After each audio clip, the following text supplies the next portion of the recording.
Thomas Ronald Barron was a safety inspector during Apollo 1's construction. After the fire, Barron testified before Congress that the Apollo program was in such disarray that the United States would never make it to the moon.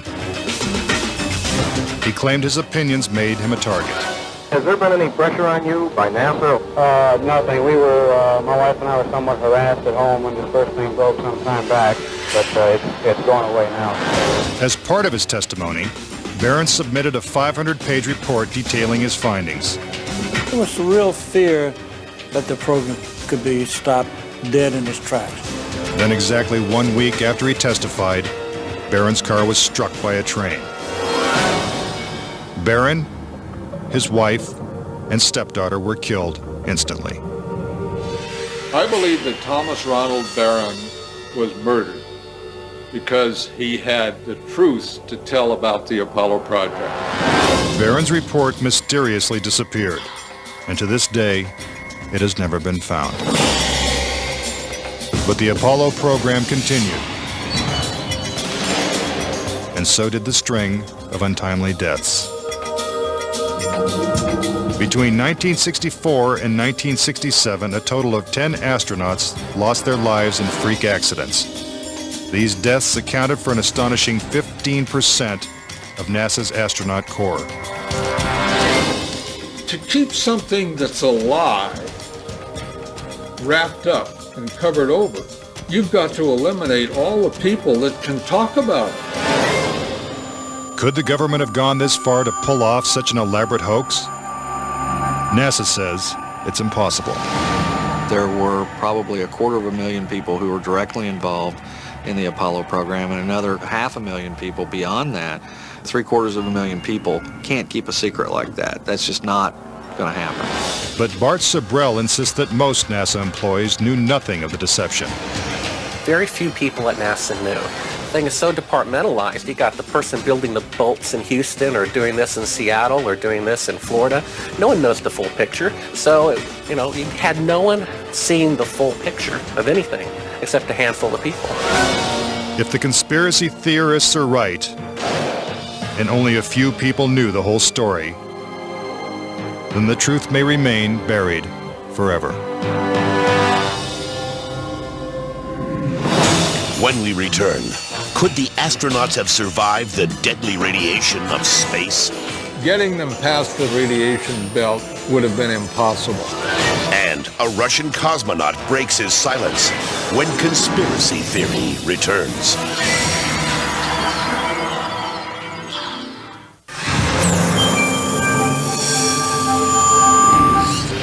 Suspicious deaths, evidence of doctored photos, and flags waving in the airless vacuum of space are not the only reasons to doubt that we ever went to the moon.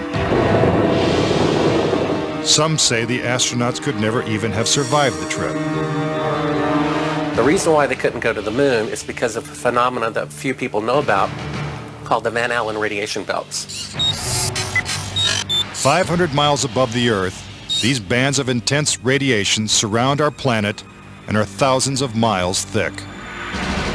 Any human being traveling through the Van Allen belt would have been rendered either extremely ill or actually killed by the radiation within a short time thereafter. Other than the Apollo missions, no other manned space flight has attempted to pass through this deadly radiation. Every manned mission in history, Gemini, Mercury, Skylab, the Space Shuttle, has been below the radiation belt, all except going to the moon. To protect the astronauts, the capsule would have needed 6 feet of lead shielding, according to physicist Ralph Renee. Obviously, the only shielding they had was the literally paper-thin outer hull of aluminum, and their suits consisting of glass fiber, some aluminum fibers, and silicon rubber. It's very interesting concerning radiation that the astronauts were protected by a thin film of aluminum when here on Earth they put a lead shield on us when they take a dental x-ray. Some theorize that if the Van Allen belts didn't kill the astronauts, even deadlier doses of radiation deeper in space would have. Violent explosions in the sun called magnetic storms flood space with intense radioactivity. A magnetic storm will come along, and that can increase the intensity of the radiation belts by maybe 1,000 times above what it was before.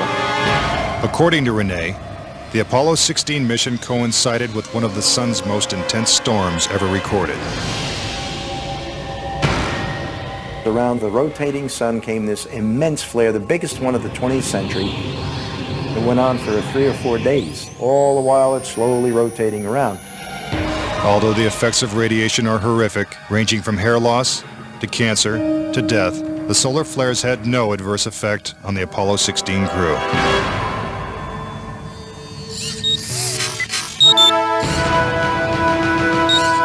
NASA had another problem, and one is that the moon's surface is totally inhospitable to man. If you do it in the dark, and that includes any part of the shadow of the spacecraft itself, the temperatures go down to 250 degrees below zero. In the sun, the temperatures go up to 250 degrees above zero.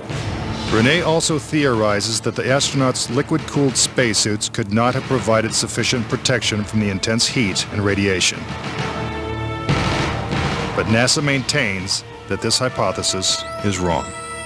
The claim that the radiation on the lunar surface would have incapacitated or hurt the astronauts, it's equal parts bad science and a bad understanding of how we went about designing the equipment. The spacesuits that they wore were incredibly tough and very resilient to lots of different things. If those suits do what NASA says they can do, then I want to see them suit up a guy or two, put him into 3 Mile Island, the pit there that's still hot, and have them clean up the mess. But they can't and they don't. The fact remains that no Apollo astronaut has ever suffered a serious illness from a trip to the moon. Could this be because they never left the safety of Earth's atmosphere in the first place? This is the main reason why the Russians never really intended to send the men to the moon. Was it the fear of lethal radiation that caused the Russians to abandon their plans to go to the moon? According to one of their chief cosmonauts, it was certainly a factor. Of course, we were worried to go out into the unknown of space. Of course, we were fearful. We had no idea how a human would be affected by the radiation. We suspected that possibly the radiation could even penetrate through the craft itself. Are the deadly perils of space proof that NASA faked the Apollo missions? To this day, the Russians have never sent a man to the moon. And we have no plans to return. A final word when conspiracy theory continues.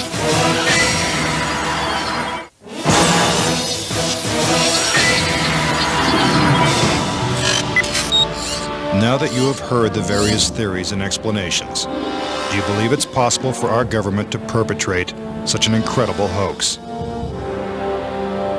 Is it conceivable that with its $40 billion price tag, the Apollo program was nothing more than the most expensive movie ever made? It is my personal belief, and I totally believe this after all the years of research I've done on this, that NASA never landed a man on the moon.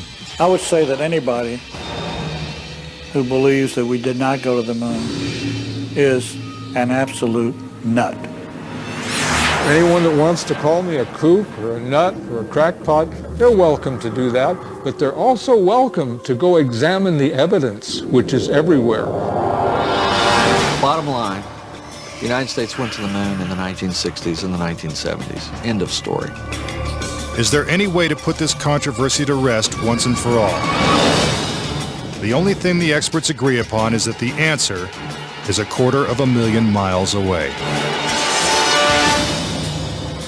If NASA truly landed on the moon, remnants of the 6 successful Apollo missions would have been left behind.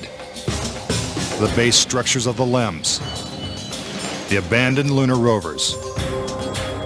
Even the American flags would still be standing at each landing site. I would like to invite NASA and all of their supporters to simply take the most powerful telescope on Earth and see if there's a lunar lander there. If there's a lunar lander there, I'll never say another word about an Apollo hoax. If there's no lunar lander there, I'll rest my case. But no telescope exists that can examine the moon in such detail. Do objects from the Apollo missions remain on the moon in silent testimony? Or is the conspiracy theory true?